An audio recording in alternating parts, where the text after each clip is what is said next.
Hi കൂട്ടുകാരെ, പുതിയൊരു വീഡിയോയിലേക്ക് എല്ലാവർക്കും സ്വാഗതം. അങ്ങനെ ബാലമാമ പതിയെ ഇങ്ങനെ കണ്ണ് തുറക്കാൻ കേട്ടോ. ഈ സമയം ബാലമാമ കണ്ണ് തുറക്കുമ്പോൾ ചോദിക്കുന്ന ചോദ്യം ഇതാണ്, ഞാൻ എന്താ ഇവിടെ എന്ന ആ ചോദ്യമാണ് കേട്ടോ. അങ്ങനെ ആ ചോദ്യം ചോദിക്കുമ്പോൾ ഇവരെല്ലാവരും ഞെട്ടലോട് കൂടി നിൽക്കുകയാണ്. ഇതേ സമയം ഉടൻ തന്നെ പെട്ടെന്ന് ശ്രേയ തൻ്റെ ആ ഒരു ഭാഗത്ത് തെറ്റില്ലെന്ന് അറിയിക്കാൻ വേണ്ടി ശ്രേയ ബാലമാമയുടെ അരികിലോട്ട് വരികയാണ് കേട്ടോ. എന്നിട്ട് അങ്കിൾ, ഞാനും ഈ നിൽക്കുന്ന അരവിന്ദനും അതുപോലെ തന്നെ ആൻറ്റിയും എത്രമാത്രം പേടിച്ചു എന്നറിയോ അങ്കിളിനെ കാണാതായപ്പോൾ എന്നുള്ള ആ വാക്കങ്ങ് പറയാൻ കേട്ടോ. ഇത് കേൾക്കുന്നതിനോടുകൂടി ഇവരെല്ലാവരും അത്ഭുതപ്പെട്ടു നിൽക്കുകയാണ്. അനു, അതുപോലെ ചാരു, അതുപോലെ ആകാശ്, ഗോവിന്ദമാമ ശ്രേയയുടെ ഒന്നൊന്നര അഭിനയം കണ്ട ഉടൻ തന്നെ കേട്ടോ. എന്നിട്ട് പറയാണ്, അങ്കിളിനെ കാണാതായപ്പോൾ ഞങ്ങൾ എത്രമാത്രം പേടിച്ചു, എവിടെയെല്ലാം അങ്കിളിനെ തിരക്കി, എന്തുമാത്രം ടെൻഷനാണ് ഞങ്ങളിൽ ഉണ്ടായത് എന്നുള്ള വാക്കുകളൊക്കെ പറയാൻ കേട്ടോ.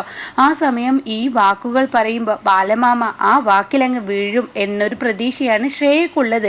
എന്നിട്ട് പറയണേ, എത്രമാത്രം പേടിച്ചു അങ്കിൾ എങ്ങനെയാണ് ഇവിടെ എത്തിപ്പെട്ടത് എന്നൊക്കെ ചോദിക്കുമ്പോൾ ഉടനെ ആകാശ് പറയാം, ഓഹോഹോ എന്താണ് ഇവളുടെ അഭിനയം, എൻ്റെ അച്ഛനെ മയക്കിക്കെടുത്തി ഇവിടെ കൊടുന്ന് കിടത്തിയതും പോരാ, എന്നിട്ട് അവൾ അഭിനയിക്കുന്നു എന്ന് പറഞ്ഞ ഉടൻ തന്നെ ദേ വായിൽ തോന്നിയത് വിളിച്ചു പറഞ്ഞ ആകാശം ഞാൻ കേട്ട് നിൽക്കില്ലട്ടോ എന്നങ്ങ് പറയാണ്. ദേ വായിൽ തോന്നിയത് ഓരോന്ന് വിളിച്ചു പറയാൻ നിൽക്കണ്ട, കാരണം എന്തെന്ന് വെച്ചാൽ ഇപ്പോഴിതാ ഇവിടെ SP സാർ നിൽക്കുന്നു ഇന്ന കോളനിയിൽ. ഇപ്പം അവിടെ രംഗൻ എന്ന് പറയുന്ന കള്ളൻ അവിടെ ചെന്ന് ഒരമ്മയും അച്ഛനെയും വെട്ടിക്കൊന്നു പോയ കഥയൊന്നും നീ അറിഞ്ഞില്ലേടാ, അതിനെങ്ങനെ എന്തെങ്കിലും നീ അറിയണ്ടേ എന്ന് ആകാശിനോട് ചോദിക്കുമ്പോൾ ഓഹോഹോ എന്ത് നല്ല കഥയാണ് നീ പറയുന്നത് എന്ന് ആകാശ് പറയുന്നു കേട്ടോ. ആ സമയം ശ്രേയ പറയണ്, എന്താ എൻ്റെ കഥയ്ക്ക് വ്യത്യാസം SP സാർ, എവിടെയാണ്, എന്താണ് അവൻ്റെ പേരെന്ന് പറഞ്ഞത്? അത് കേട്ട ഉടനെ രംഗൻ എന്ന് പറയണ കേട്ടോ. രംഗൻ എന്ന കള്ളനെ പിടികൂടി കൊണ്ടിരിക്കുകയാണ്. അവൻ വലിയൊരു കൊലപാതകം ചെയ്തിട്ടാണ് ആ അമ്മയുടെ ദേഹത്ത് നിന്ന് സ്വർണങ്ങളെല്ലാം മുറിച്ചെടുത്തു എന്നൊക്കെ SP പറയാൻ കേട്ടോ. ഇത് കേട്ട ഉടനെ അതിനെന്തിനാ എൻ്റെ അച്ഛനെ മയക്കിക്കെടുത്തി ഇവിടെ കൊടുന്ന് കിടത്തുന്നത്? അതെ, പല കള്ളന്മാരും പലയിടത്തുമുണ്ട്, അതുകൊണ്ട് തന്നെ ഇങ്ങനെയൊക്കെ സംഭവിക്കാം, അതുകൊണ്ട് എന്നെ കുറ്റപ്പെടുത്തി എന്നെ സംസാരിക്കേണ്ട, അതുകൊണ്ട് ഇതുപോലെ നിന്റെ അച്ഛനെയും ആരെങ്കിലും എന്തെങ്കിലും ചെയ്തതായിരിക്കും. ആഹാഹാ എന്ത് നല്ല കഥ. വീട്ടിൽ കല്യാണം നടക്കുന്നു, ആ കല്യാണം നടക്കുന്ന സമയത്ത് സ്വർണ്ണാഭരണങ്ങൾ എടുത്തു കൊണ്ടുവരാൻ കള്ളന്മാർ ഇങ്ങോട്ടേക്ക് വരും, എന്നാൽ എൻ്റെ അച്ഛനൊരു സ്വർണ്ണമാക്കി മാറ്റിയത് ഇപ്പോഴാണ് ഞാൻ അറിഞ്ഞത്. എൻ്റെ വീട്ടിൽ നിന്നും എൻ്റെ അച്ഛനെ സ്വർണത്തെ പോലെ കൊണ്ടുവന്ന് പിന്നീട് ഇവിടോട്ട് എത്തിച്ചത്, അത് ആലോചിക്കുമ്പോൾ എനിക്ക് തന്നെ ചിരി വരുന്നു കേട്ടോ. എന്ത് നല്ല കഥയാണ് നീ പറഞ്ഞത്. അത് കേൾക്കുന്നതിനോട് കൂടിയിട്ട് ഉടൻ തന്നെ ആകാശിൻ്റെയും മറുപടി കേൾക്കുമ്പോൾ ശ്രേയ ഉത്തരം മുട്ടുകയാണ് കേട്ടോ. അങ്ങനെ ഈ സമയം എന്താടാ നീ എന്നെ കളിയാക്കുകയാണോ എന്ന് ആകാശിനോട് ശ്രേയ ചോദിക്കുമ്പോൾ ഉടൻ തന്നെ ദേ ഇടാപ്പൊട എന്നുള്ള വിളിയൊന്നും എൻ്റെ അടുത്ത് വേണ്ട, നീ ചെയ്യുന്ന ഓരോ തെറ്റുകുറ്റങ്ങളും കണ്ടില്ലെന്ന് നടിക്കാൻ കഴിയില്ല, എൻ്റെ അച്ഛനെ ഈ വിധമാക്കിയ നിന്നെ ഞാനുണ്ടല്ല. അപ്പോഴേക്കും ചാരു ഇടപെടണം കേട്ടോ. ചാരു പറയണേ, അക്കുച്ചേട്ടാ ഒന്ന് മിണ്ടാതിരുന്നേ എന്ന് പറയണേ. അതെ, നീ ഇത്രയും വലിയൊരു വെല്ലുവിളി എന്നോട് നടത്തിയപ്പോൾ ഞാൻ വിചാരിച്ചത് നീ എന്തെങ്കിലും ഒന്ന് ചെയ്യുന്നതാണ്, പക്ഷേ ഇത്രയും തരം താഴ്ന്ന ഒരു പെണ്ണും ചെയ്യാത്തൊരു പ്രവൃത്തിയാണല്ലോ നീ ഇപ്പം ചെയ്തിരിക്കുന്നത്. നീ എന്നോട് പറഞ്ഞിരുന്നു നിൻ്റെ അമ്മാവൻ ബാലമാമ എന്ന് പറയുന്ന ആ വ്യക്തിയെ കൊണ്ട് തന്നെ ഞാൻ താലി എടുപ്പിക്കും, എന്നിട്ടാണ് അരവിന്ദൻ എൻ്റെ കഴുത്തിൽ താലി കെട്ടുള്ളൂ, അല്ലെങ്കിൽ ഞാൻ കഴുത്തിൽ താലി കെട്ടില്ല എന്നുള്ളത്. അപ്പം ആ വെല്ലുവിളിയിൽ നീ തോറ്റു, അത് നീ മനസ്സിലാക്കുക. അതുകൊണ്ട് ഇനി നീ കല്യാണം കഴിക്കണ്ട. എന്തായാലും എൻ്റെ ബാലമാമ താലി എടുത്തിട്ട് നീ കല്യാണം കഴിക്കുമെന്ന് തോന്നുമെന്നൊന്നും എനിക്കില്ല എന്ന് പറയട്ടോ. ഇതേ സമയം ഉടൻ തന്നെ ബാലമാമ പറയണേ, നിന്നെ ഏത് സ്കൂളിലാണ് ആരാണ് പഠിപ്പിച്ചതെന്ന് എനിക്ക് നന്നായി ഓർമ്മയൊന്നുമില്ല, എങ്കിലും നിന്നെ പഠിപ്പിച്ച സാറ് തന്നെയാണ് ഈ നിൽക്കുന്ന ചാരുമോളെയും പഠിപ്പിച്ചത്. പക്ഷെ അതിൽ ധർമ്മം എന്ന് പഠിപ്പിച്ചിട്ടുണ്ടാവും, പക്ഷെ നിനക്ക് ധർമ്മവും അധർമ്മവും എന്തെന്നറിയാൻ കഴിവില്ലാത്തൊരു വ്യക്തിയായി പോയി. അതുകൊണ്ട് കൂടുതലായി ഞാൻ സംസാരിക്കുന്നില്ല.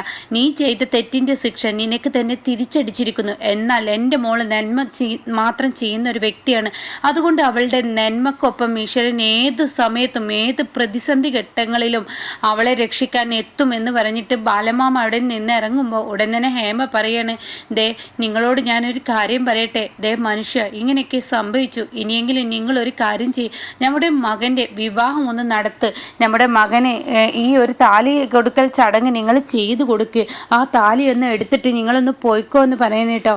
ഇതേ സമയം ദേ ഞാനൊരു കാര്യം പറയാം, എൻ്റെ മകനാണ് ഇവൻ എന്ന തോന്നലുള്ളത് കൊണ്ടാണ് ഇവനോട് ഞാൻ ഇത്രയും വൃത്തികെട്ടൊരു പെണ്ണിനെ കല്യാണം കഴിക്കരുത് എന്ന് പറഞ്ഞത്. എൻ്റെ കുടുംബത്തെ സമാധാനം ഫുള്ള് പോയിട്ടാണ് ഇവളുടെ കഴുത്തിൽ താലി കെട്ടുന്നത്. ആ താലി കെട്ട് കഴിഞ്ഞാൽ പിന്നെ നിൻ്റെയും ഇവൻ്റെയും ജീവിതം എന്തെന്ന് പറയാൻ പോലും പറ്റത്തില്ല. അപ്പോഴേക്കും അവിടെ കൂടിയിരിക്കുന്നവരൊക്കെ പറയണേ, ദേ ബാല, നീ നിൻ്റെ മകന് താലി എടുത്തോ, അവൻ്റെ ഇഷ്ടത്തിനനുസരിച്ചുള്ളൊരു വിവാഹമല്ലേ, നീ അല്ലല്ലോ അവളുമായി ജീവിക്കുന്ന, അവനുമായല്ലേ, അപ്പോൾ അവർ തമ്മിൽ ചേർച്ചയുണ്ടെങ്കിൽ നീ എന്തിനാ അതിൽ ഇടപെടുന്നു എന്ന് ചോദിക്കുന്നുണ്ട് കേട്ടോ. ആ സമയം ആ വാക്കുകൾ അങ്ങ് കേൾക്കുമ്പോൾ ഉടൻ തന്നെ ബാലൻ പറയണേ, ആരുടെ ജീവിതം തകർക്കാനുള്ള ശേഷിയുള്ള പെണ്ണാണ് ഇവള്. അതുകൊണ്ട് തന്നെ എൻ്റെ മകനോട് ഞാൻ തുടക്കം മുതലേ പറയുന്ന ഒരു കാര്യമുണ്ട്, ഇവളുടെ കഴുത്തിൽ താലി കെട്ടരുതെന്ന്. അതുകൊണ്ട് എനിക്കിഷ്ടമില്ലാത്ത ഈ വിവാഹം ഞാൻ ഒരിക്കലും നടത്തി കൊടുക്കില്ല. അതെൻ്റെ മകനോടുള്ള സ്നേഹം കൊണ്ടാണ്. എൻ്റെ മകനെ കൊലക്ക് കൊടുക്കാൻ എനിക്ക് താല്പര്യമില്ലെന്ന് പറഞ്ഞിട്ട്, ബാലമാമ വാ മോളെ, മക്കളെ ഇനി ഇവിടെ നിൽക്കണം, നമുക്ക് പോവാം എന്ന് പറഞ്ഞിട്ട് അവരെല്ലാവരും ഇറങ്ങി പോവുകയാണ് കേട്ടോ. അങ്ങനെ ഈ സമയം അവരിറങ്ങി പോകുമ്പോൾ അവിടെ ശ്രേയ നിർത്തിയിരിക്കുന്ന ഗുണ്ടകളുണ്ടല്ലോ, ആ ഗുണ്ടകൾ ആ ഒരു മണ്ഡപത്തിൻ്റെ വാതിലങ്ങ് അടക്കാണ്. അതിൽ മൗനത്തോടു കൂടി അവർ പറയാണ്, ദേ ഞാനൊരു കാര്യം പറയട്ടെ, ഈ വിവാഹം നടക്കണമെന്നുണ്ടെങ്കിൽ നിങ്ങളിത് നടത്തിയിട്ട് പോയാൽ മതി എന്നുള്ള രൂപത്തിലാണ് കേട്ടോ. അങ്ങനെ ആകാശിനെ തടയുമ്പോൾ ആകാശ് അവരെ വേണ്ട വിധത്തിൽ ഇടിക്കുകയാണ്.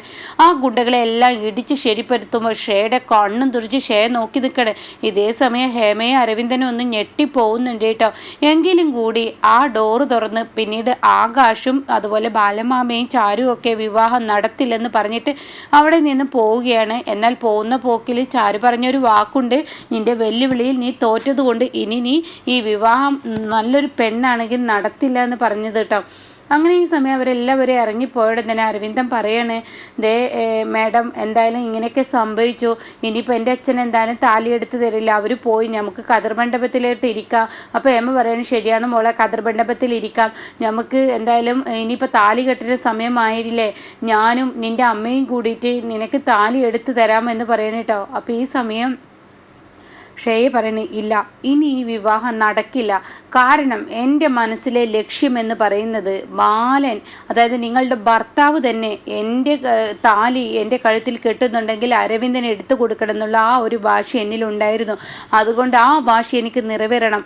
അപ്പോൾ അരവിന്ദൻ ചോദിക്കുകയാണ്, മാഡം എന്തിനാ ഇങ്ങനെ വാശി, താലി കെട്ടുന്ന ആൾ ഞാനല്ലേ, ആര് താലി എടുത്താൽ എന്താ? അപ്പോൾ ഹേമയും ചോദിക്കുന്നുണ്ട് കേട്ടോ, ആര് താലി എടുത്താൽ എന്താ, വിവാഹം നടക്കല്ലേ വേണ്ടത്, കാരണം പൊന്നെ നീ ഇങ്ങനെ വാശി പിടിക്കാതെ ഞങ്ങൾ എടുത്തു തന്നാൽ പോരെ, അവരെന്നും നിന്നെ തള്ളി പറഞ്ഞിട്ടല്ലേ, പിന്നെ നീ എന്തിനാ? ഞാൻ പറഞ്ഞു എനിക്ക് ഈ വിവാഹം നടക്കണമെന്നുണ്ടെങ്കിൽ നിങ്ങളുടെ ഭർത്താവ് തന്നെ എനിക്ക് താലി എടുത്ത് തരണമെന്ന്, അല്ലെങ്കിൽ എനിക്ക് ഈ വിവാഹം വേണ്ടെന്ന് പറയാനേട്ടാ. അപ്പോൾ ഈ സമയം അരവിന്ദനും ഹേമയും ആകെ പേടിച്ചു പോവാണ്. ഷേയുടെ പുതിയൊരു സ്വഭാവം കാണുമ്പോൾ കേട്ടോ അവർക്ക് ഉൾക്കൊള്ളാൻ പോലും പറ്റുന്നില്ല. ഇത്രയും ദേഷ്യത്തോടു കൂടി അവളുടെ ആ സംസാരം അത് ഇവരുടെ ആ ഒരു ഇതിനെ പേടിപ്പെടുത്തണം കേട്ടോ. അപ്പോൾ ഈ സമയം ഷേയുടെ അമ്മ പറയണ, മോളെ നീ ഇങ്ങനെ വാശി പിടിക്കാതെ, ഞാനും ഈ നിൽക്കുന്ന അരവിന്ദൻ്റെ അമ്മയും കൂടി ഹേമയും കൂടി നിനക്ക് താലി എടുക്കാം. ഒരു പെണ്ണ് കതിർ മണ്ഡപത്തിൽ വരെ എത്തിയിട്ട് താലി കെട്ടൽ ചടങ്ങിൻ്റെ ആ സമയമാകുമ്പോൾ മുഹൂർത്ത നേരം അവളുടെ കല്യാണം മുടങ്ങിക്കഴിഞ്ഞാൽ പിന്നീട് അവൾക്ക് ജീവിതത്തിൽ ഒരു വിവാഹഭാഗ്യം ഉണ്ടാവില്ലെന്നാണ് പഴമക്കാർ പറയുന്നത്. അപ്പോൾ അതുകൊണ്ട് ഞാൻ പറയുന്നതൊന്ന് കേൾക്ക്, എൻ്റെ മോളിങ്ങനെ വാശി പിടിക്കാതെ എന്ന് പറഞ്ഞുടനെ ഇല്ലെന്ന് പറഞ്ഞാൽ ഇല്ല. അതായത് ഇവൻ്റെ അച്ഛൻ, അരവിന്ദൻ്റെ അച്ഛൻ ബാലനങ്കൾ തന്നെ എൻ്റെ കഴുത്തിൽ താലി എടുത്ത് അരവിന്ദൻ്റെ കയ്യിൽ കൊടുത്തെങ്കിൽ മാത്രമാണ് ഈ താലി കെട്ടിനെ ഞാൻ സമ്മതിക്കുള്ളൂ എന്ന് പറയണം കേട്ടോ. അങ്ങനെ ഷേയുടെ യഥാർത്ഥ മുഖം ഹേമയും അരവിന്ദനും കാണാണ്. അവർ പറഞ്ഞാൽ പോലും പിടിച്ചാൽ കിട്ടാത്ത ഒരു ശ്രേയ, ഒരു തരം സിംഹം അലറുന്നത് പോലെ ശ്രേയ അവിടെ കിടന്ന് അലറും കേട്ടോ. അങ്ങനെ ഒരു സീനാണ് ഇനി നമുക്ക് മുന്നിൽ വരുന്നത് കേട്ടോ.